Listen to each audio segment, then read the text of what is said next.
Сюрприз! 2 есе көп интернет. Переходи на О тарифтеринде. Сенде дагы көбүрөөк мүмкүнчүлүктөр бар. Көбүрөөк баарлашуу, көбүрөөк көрүү, көбүрөөк ырахаттануу. Жазды О мобилдик оператор менен тосуп ал.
Жакшы, Кудайга шүгүр, алхамдулилла. Машыгуу жакшы болуп жатат. Азыр машыгуу прогресси жүрүп жаткан учур. 2022-жылы май айынан баштап. 2021 ММА спортун баштаганда мотиватор залында баштаганбыз. Ал жерде кичинекей матыбыз бар эле. Ошол жерде баштап, любительский түрлөр. 2022 бул жер ачылды. Аны ушул жерде баштадык. Билбейм, мен өзүм жашоодо ушундай шайыр, багандай жүргөндү жакшы көрөм. Бардык жактан универсал болгон. Ошондой жүргөн мага жагат. Стилим ошондой, жүрүшүм ошондой. Жашоодо кандай болсо, ошонун баарын чыгарып көрсөтүп турат. Жашоодо кандай болсом, ошондой эле жүрүшүм ошондой. Ар дайым күлүп жайнап жүрө беребиз. Assalamu alaikum. Бұл мен өзім таныштыра кетсем, Маматов Эльяр. Мен ушул Барыс спорт клубуна тренер болуп алектенгениме 3-жылдын жүзү кетип атат. Бул топчу аюулуу келечекке келсек, бул топчу аюулуу келечек бул UFC уюмунун чемпиону. Бул менин колумда машыкканыма уже ММА боюнча 3-жылы, тоже 3-жыл кетип атат. Бунун жетишкендиктери боюнча айтсак, жакында биздин кошуна өлкө Өзбекстанга барып урушуп келип атат, Казакстанга барып урушуп келип атат. Өзүбүздүн Кыргызстанда, өзүбүздүн уюм, UFC уюмунда чемпион курунзашта кылды. Bunun характери аябай мүнөзү жумшак бала. Ар бир байес, ар бир спортсмен менен тил табышып кете алат, ар бир тренер менен.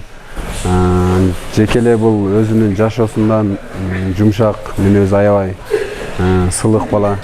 Эми бул спортто деле ошол өзүнүн мүнөзүнө карап Алла Таала берет ийгиликти.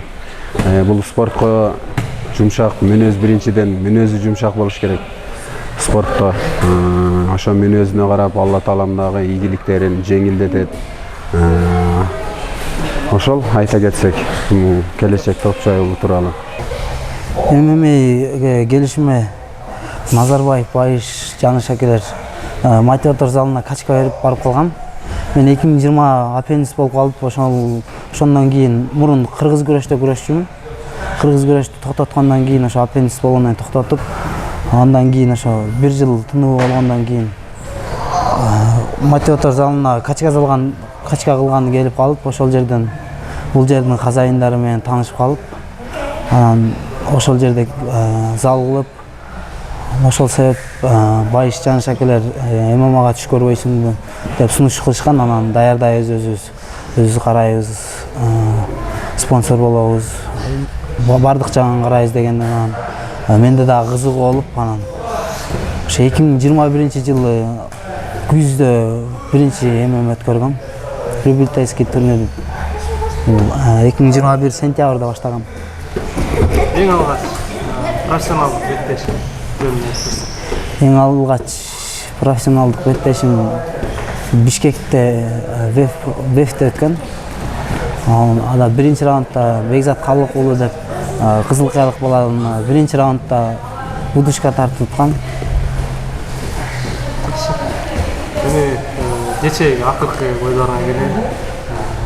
Октагон лигасында болуп, жергиликтүү мушкер менен.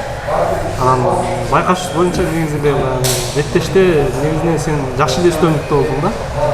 Анан бир тараптуу сен атаандашыңа жеңишти берип койду. Бул эмне деп ойлойсуң? Кандай? Ал жерде менин оюм боюнча Алишер Габдуллин Октагон лиганын мурунку чемпиону болчу Олег Чашибесте. Анан ошол себептүү Октагон организация өзүнүн эмесин түшүргүсү келбедиби? Ошол себептен 3 судья тең ошол жака берип коюптур. Өзүбүздүн кыргызстандык Бишкектен ошо судья дагы барган экен. Ол дагы турган боковой судьяда. Ол дагы Алишер Габдуллинге берип коюптур. Кийин сураштырып эме кылганыбызда ол бизге башкача маалымат берди. Бул келечек Топчубай уулу бул азыр өзүбүздүн кошуна өлкө Казакстан менен Октагон уюмунда контракт түзгүлө деп атат. Биз контрактка азыр пока эме бербедик. Контракт түзүп койсок кармалып калат экенбиз ошол уюмда. Азыр бул келечек Топчубай уулу Кудай кааласа буну ушул заграница болушунча заграницага уруштурганга аракет кылып атабыз. Россиябы, Казакстанбы, Өзбекстанбы дагы алысыраак чет өлкөгө чыкканга аракет кылып атат. Азыр пока даярдыкта күтүп атабыз. Ушул чет өлкөдөн болушунча заграница бой күтүп атабыз. Мен Кыргызстанга аны алып келсе 100% даярмын. Эсли келе турган болсо даярдык менен жакшы Кудай кааласа жеңиш алып келем деген ишеничтемин. Жалпы жонунан ушул футболкаңда көрсөтүп турат. Сен UFC эртай матчтын учурдагы чемпионусуң. Анан ал оюнда 6 беттеш өткөрдүң. 5-оосунда жеңиш, бирөөсүндө тең чыгуу. Анан алдыда ошол чемпиондук коргой турган ойлор барбы же эгерде башка балким Россияданбы же чыгыш маркеттеринен эмне сунуштар түшүп кала турган болсо жетип калышы мүмкүнбү? Мен өзүмдүн оюм боюнча акелеримден сурай элекмин, бирок UFC организацияда 3-чү поясымды коргойн деп ниет кылып жүрөм. Пландар ошо UFC организациясында 3-чү поясымды коргоп, чемпион болуп, башка организацияларга өтсөм деген ниетим бар. Чоң организацияларда буюрса жакшы эме машыгууларды өткөрүп, буюрса UFC-ни дальше таанытайын деген ниетим бар. Кыргызстандын организациясын. Өзү мен ниетим ушу Октагон чемпиону болуш, андан кийинки сырт жака болушунча Россия элинде сөзсүз эсей эмес, эсейден башка организациялар деле көп. Японияда, Кытайда, Ризинг ошолор бар. Ошол жактардагы болушунча башка организацияга урушкум келет. Сырт жактан. Азыр эми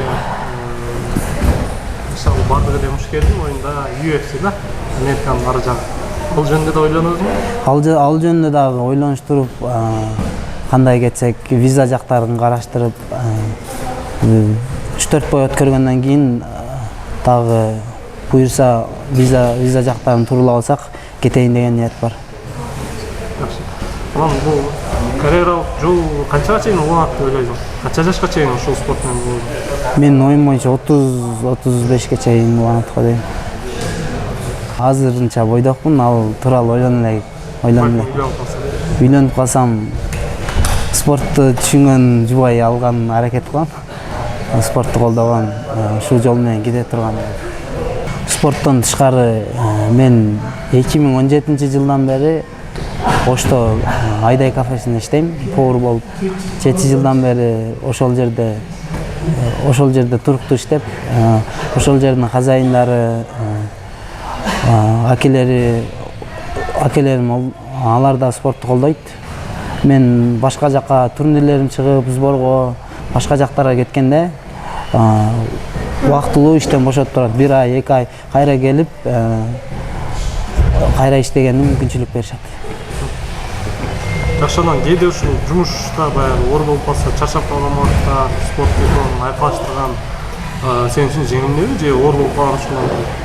Өзү спорт менен ишти алып кетиш оор. Акча жок, айынан айла жок иштеш керек. Ошол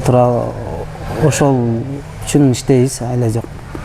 А так акча болсо 2 мал тренировканы кылып, жакшы результатты көрсөткөнгө аракет кылабыз. Дальше жакшы спонсор акелер чыгып калса колдоп. Мен спортто тандаган спортсмен, акелер, өлкөлөрүм айтам, основной. Спорт оңой эмес. Бул жолу тандагандан кийин дальше кетиш керек. Ошондуктан талыкпаган эмгек керек башынан. Талыкпаган эмгек болсо бардыгы болот. Кеп залда же эмеде эмес. Жакшы чыгып аткан спортсмендердин залы жакшы ошондой деп көп ойлошот. Бирок ал залдан эмес, ал кылган баладан деп эле ойлойм. Залда жакшы кылган бала результаты чыга берет, өзүнүн менетине жараша менет кылсаңар өзүрүң көрөсүңөр.